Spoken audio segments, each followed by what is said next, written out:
morning, guys. This morning we will make ginger tea. This is good for our health, especially this time, pandemic time. So let's go and make ginger tea. In Tagalog is salabat. First, we need to chop this like this. Take out the outside the skin of the ginger.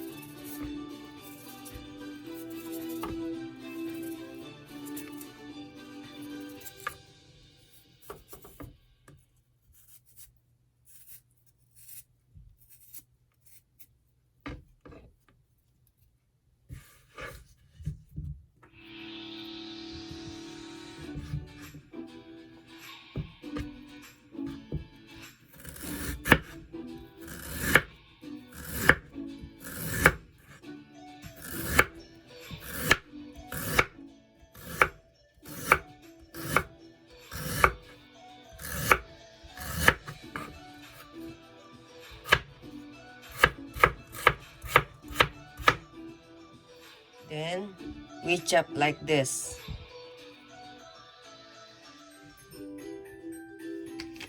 Just put some water.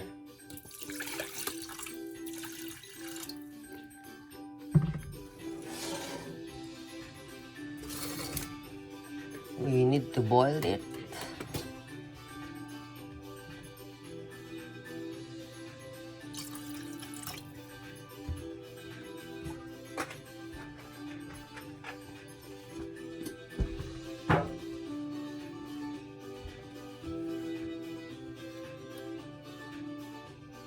Boiling already, so we need to off the fire.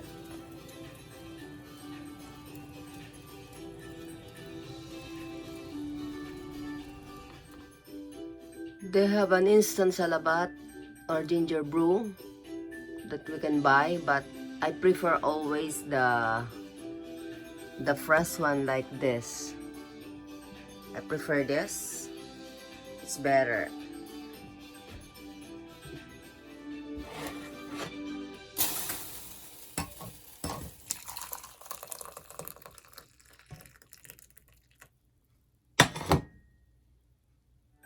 This is our salabat. Look. We will put some honey instead of sugar.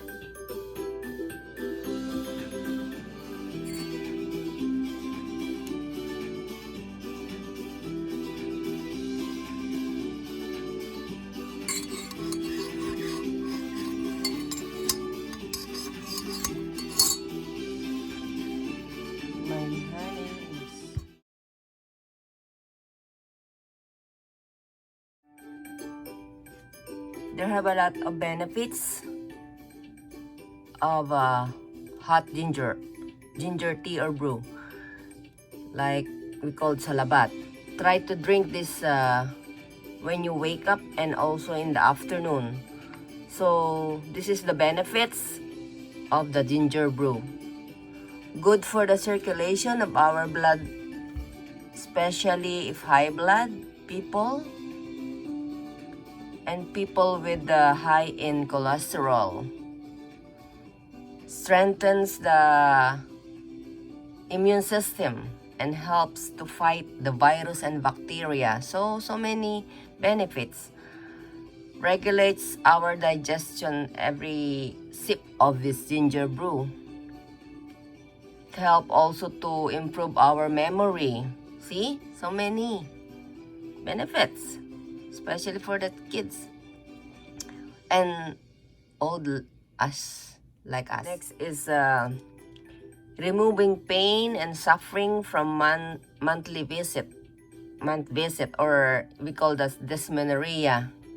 So guys, it helps for you, especially people with dysmenorrhea. Just drink salabat. Also, stress relief. It helps to calm our nerves. So guys, I hope you try to drink this, especially this pandemic time, because this is very beneficial ginger brew benefits. Also, if you wanna like a good voice, also they said that ginger is good. So thank you guys for watching. I hope you like it. My video, and please subscribe and click the bell button so that you updates for my next video. Thank you guys, and God bless. Always take care everywhere, anywhere. Bye bye.